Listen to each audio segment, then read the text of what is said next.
Selamat sore Bapak Ibu Guru. Selamat Selamat sore, sore, Bu. Bu. Selamat sore, Bu.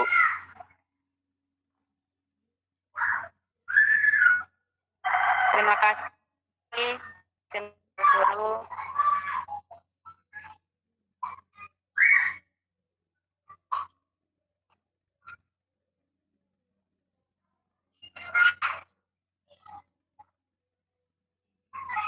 Terima kasih untuk semua Bapak Ibu Guru sudah ikut Zoom. Baik, untuk kesempatan ini akan kita berikan waktu dan kesempatan ke Francisco Siolan untuk menyampaikan materi tentang alur tujuan pembelajaran. Namun sebelum mulai dengan materinya, mari kita berdoa sesuai dengan kepercayaan kita masing. Karena itu mohon kesediaan Ibu Reni untuk dalam kepada Ibu Reni. Baik, terima kasih Ibu Rohani. Baik untuk teman-teman, untuk mengawali kegiatan kita pada saat ini, mari kita mengawali dengan doa. Dan izinkanlah saya berdoa menurut agama dan keyakinan saya, yaitu agama Katolik. Kita berdoa dalam nama Bapa, Putra, dan Roh Kudus. Allah Tritunggal yang Maha Kudus, Allah Bapa yang disembah di dalam nama Yesus Kristus. Puji syukur serta menghadapkan hadirat Tuhan, sedang syukur dan berterima kasih atas setiap pernyataan dan kebenaran. Allah Tritunggal yang Maha Kudus, pada saat ini Tuhan, kita akan memulai kegiatan sesi pada saat ini. Mereka memberkati kami sehingga apapun yang kami pelajari pada saat ini boleh kami mengerti apa maksud dan tujuan. Kami memberkati kegiatan kami pada saat ini, segala proses yang terjadi pada sore hari ini Tuhan kami serahkan semuanya ke dalam tangan Kami. Doa dan harapan kami ya Bapa, kami haturkan Dewa Perantaraan Kristus Tuhan dan Juru Selamat kami. Amin. Dalam nama Bapa. Kembalikan Ibu Rohani.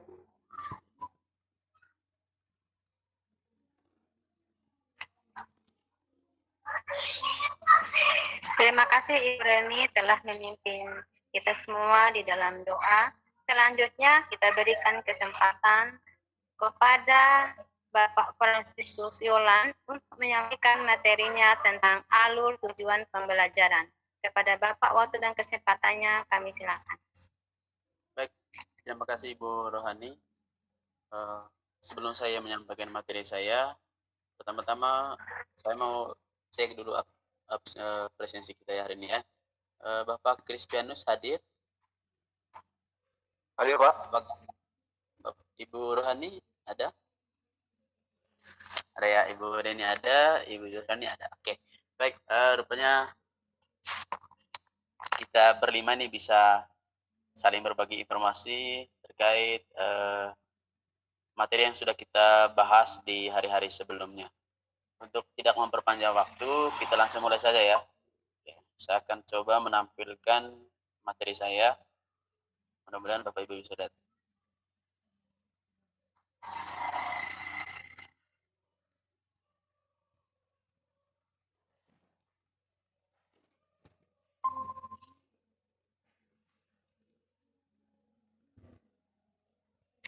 Oke, bisa dilihat teman-teman? Bisa Pak. Bisa? Oke, baik. Jadi mengapa kita harus menyusun alur tujuan pembelajaran pada kurikulum sekolah penggerak ini? Jadi di kurikulum sebelumnya kita memang dituntut untuk menyusun alur tujuan pembelajaran. Tetapi kali ini agak bedanya mungkin dari prinsip-prinsip yang ada pada alur tujuan pembelajaran pada program sekolah penggerak. Jadi di sini kita akan bersama-sama membahas ada 7 prinsip alur tujuan pembelajaran. Yang pertama, prinsip yang pertama itu adalah prinsip sederhana dan informatif. Yang dimaksudkan dengan prinsip sederhana dan informatif di sini itu Perumusan alur tujuan pembelajaran harus dipahami oleh kita sendiri yang membuatnya. Kita sebagai guru di sekolah, kita harus memahami apa yang mau kita buat. Kemudian begitu pula dengan pengguna ataupun pembaca. Dengan itu, tujuan pembelajaran yang akan kita buat bisa dipahami oleh peserta didik dan juga bagi teman-teman guru di sekolah. Mungkin itu prinsip yang sederhana dan informatif. Nanti sebentar pada saat sesi diskusi kita akan belajar lebih mendalam lagi. Yang kedua, esensial dan kontekstual. Yang dimaksudkan dengan prinsip esensial dan kontekstual dalam menyusun alur tujuan pembelajaran di sini adalah yaitu tujuan pembelajaran itu harus memuat hal yang paling penting itu adalah kompetensi, kemudian konten, dan juga bagaimana hasil pembelajarannya. Artinya di sini bahwa tujuan pembelajaran itu yang paling penting dicakupkan dalam proses pembelajaran itu adalah kompetensi. Kemudian kontennya bagaimana kita buatnya sedemikian rupa, apakah kita buatnya dalam bentuk sesuai dengan apa yang diinginkan oleh peserta didik atau tidak, ya seperti itu. Kemudian bagaimana hasil pembelajarannya, ya, saya pikir seperti itu. Kemudian berikut berkesinambungan. Maksud dari prinsip berkesinambungan di sini adalah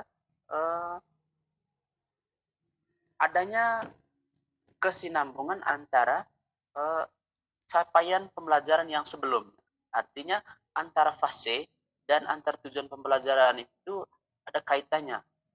Itu maksudnya. Sehingga setiap mata pelajaran itu memperoleh capaian pembelajarannya masing-masing. Itu maksudnya berkesinambungan. Kemudian prinsip yang berikut yang keempat adalah prinsip bagaimana mengoptimalkan 3 aspek kompetensi. Ya. Seperti yang sudah kita ketahui, kompetensi ini maksud di sini adalah pengetahuan, keterampilan, dan sikap. Jadi bagaimana caranya dalam merumuskan tujuan pembelajaran kita sampai pada pengoptimalan pengetahuan ini, pengetahuan, keterampilan, dan sikap. Seperti itu. Kemudian yang berikut, prinsip yang berikut adalah merdeka belajar. Jadi prinsip yang paling penting itu menurut saya adalah merdeka belajar. Artinya kita menyusun tujuan pembelajaran tentu dalam hal ini harus mencerminkan adanya merdeka belajar bagi peserta didik. Ya. Di sini dikatakan prinsip utama menyusun alur tujuan pembelajaran adalah pemahaman istilah merdeka belajar, antara lain memerdekakan siswa dalam berpikir dan bertindak pada ranah akademis dan bertanggung jawab secara moral. Ya, jadi di sini merdeka belajar ini merupakan sebuah prinsip yang sekarang lagi digaungkan oleh pemerintah untuk memunculkan proses pembelajaran dengan paradigma baru yang memunculkan profil pelajar Pancasila. Ya. Kemudian prinsip yang berikut adalah operasional dan aplikatif. Jadi yang dimaksudkan dengan prinsip operasional dan aplikatif di sini adalah rumusan alur tujuan pembelajaran itu mendeskripsikan proses pembelajaran dan penilaian yang secara menyeluruh atau secara utuh. Sehingga dengan itu kita bisa merancang kita bisa merancang modul pembelajaran. Itu maksudnya operatif dan aplikatif. Kemudian yang berikut adalah adaptif dan fleksibel. Artinya adaptif dan fleksibel di sini adalah sesuai dengan karakteristik mata pelajaran. Kemudian yang berikut harus sesuai dengan karakteristik siswa di satuan pendidikan. Jadi untuk bisa membuat tujuan pembelajaran tentu kita harus lebih mempertimbangkan karakteristik dari siswa. Kemudian karakteristik dari mata pelajaran itu juga itu perlu dipertimbangkan. Jadi di sini dikatakan sesuai dengan karakteristik mata pelajaran, karakteristik siswa, kemudian karakteristik satuan pendidikan, serta mempertimbangkan alokasi waktu dan relevansi antar mata pelajaran, serta ruang lingkup pembelajaran yakni intrakurikuler, kokurikuler dan ekstrakurikuler. Jadi seperti itu. Jadi yang perlu kita ingat di sini adalah bagaimana merumuskan dan menyusun alur tujuan pembelajaran. Jadi di sini tujuan dari kita menyusun alur tujuan pembelajaran itu adalah untuk bisa mengarahkan kita sebagai pendidik atau guru dalam merencanakan serta bagaimana pengimplementasiannya dalam proses pembelajaran dan mengevaluasi pembelajaran secara keseluruhan sehingga capaian pembelajaran itu bisa kita peroleh atau sesuai dengan tujuan pembelajaran yang kita sudah buat. Oke, saya pikir seperti itu. Jadi teman-teman, itu adalah materi saya tentang bagaimana prinsip penyusunan alur tujuan pembelajaran. Jadi sesi setelah ini sebentar kita akan berdiskusi bersama terkait apa yang sudah kita pelajari bersama. Itu saja dari saya kembalikan kepada moderator. Sekian dan terima kasih.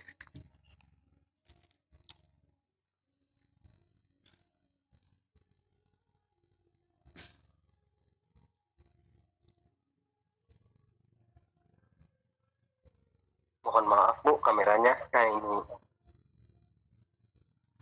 mic-nya Bu.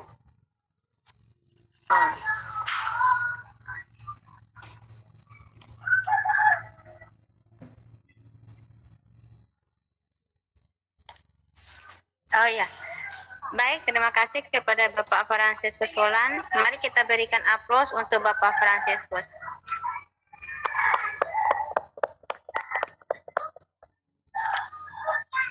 Selanjutnya, kita akan membuka sesi tanya jawab. Jika dalam penyampaian Bapak Fransiskus ada hal-hal yang perlu dipertanyakan atau yang kurang dimengerti, yang kurang jelas, diberikan kesempatan kepada Bapak Ibu Guru untuk menanyakan hal-hal yang kurang jelas tadi. Kepada Bapak dan Ibu Guru, saya berikan kesempatan. Dengan syarat satu orang cukup satu pertanyaan saja untuk mengefisiensi waktu. Terima kasih. Baik Bu, dari saya. Ya, silakan Bapak. Oke Bu, terima kasih atas waktu dan kesempatan yang diberikan. Bapak Kristianus Suhadi, ya. Oke, tadi sudah dijelaskan tentang 7 prinsip penyusunan alur tujuan pembelajaran. Bapak. Jadi di situ Bapak belum menjelaskan sedetail mungkin caranya gimana. Jadi saya mau bertanya, bagaimana cara merumuskan tujuan pembelajaran dalam pelaksananya di sekolah, Pak? Oke. Saya langsung saja nih Ibu ya. Iya, silakan Oke. Pak. Baik, terima kasih kepada Kristianus yang sudah bertanya terkait dengan materi saya. Jadi memang di penjelasan saya tadi saya belum tampilkan bagaimana proses penyusunan tujuan pembelajaran agar proses pembelajaran kita itu berjalan efektif sesuai dengan apa yang kita rencanakan atau sesuai dengan apa yang menjadi tujuan bersama dari satuan pendidikan. Jadi ada 3 karakteristik yang harus kita pahami juga dalam menyusun tujuan pembelajaran. Yang pertama itu dia harus kompetensi, kemudian yang berikut konten, itu hal yang diperhatikan, dan yang ketiga itu adalah variasi. Jadi untuk merumuskan tujuan pembelajaran kita harus memenuhi ketiga hal ini, kompetensinya, kemudian yang berikut kontennya, kemudian variasinya seperti apa. Jadi kompetensi yang dimaksudkan di sini adalah bagaimana kita memunculkan aspek kompetensi dalam perumusan tujuan pembelajaran. Yang kedua terkait dengan konten dalam hal ini adalah materi, ya, materi apa yang mau kita ajarkan hari ini. Jadi itu dimaksudkan dengan konten. Kemudian yang ketiga itu adalah variasi. Ini dimaksudkan dengan variasi di sini adalah kita melihat bagaimana tujuan pembelajaran itu kita rumuskan sesuai dengan perkembangan peserta didik atau tidak. Jadi saya pikir seperti itu. Atau mungkin Pak Kristianus ada pertanyaan lanjutan atau mungkin belum puas dengan jawaban saya? Oke, sudah Pak. Saya rasa cukup, sudah bisa diterima, Pak. Terima kasih. Terima kasih Bapak Kristianus. Dari Bapak Ibu guru yang lain diberi kesempatan untuk menanyakan hal-hal yang kurang dimengerti atau menanggapi dari jawaban Pak Fransiskus.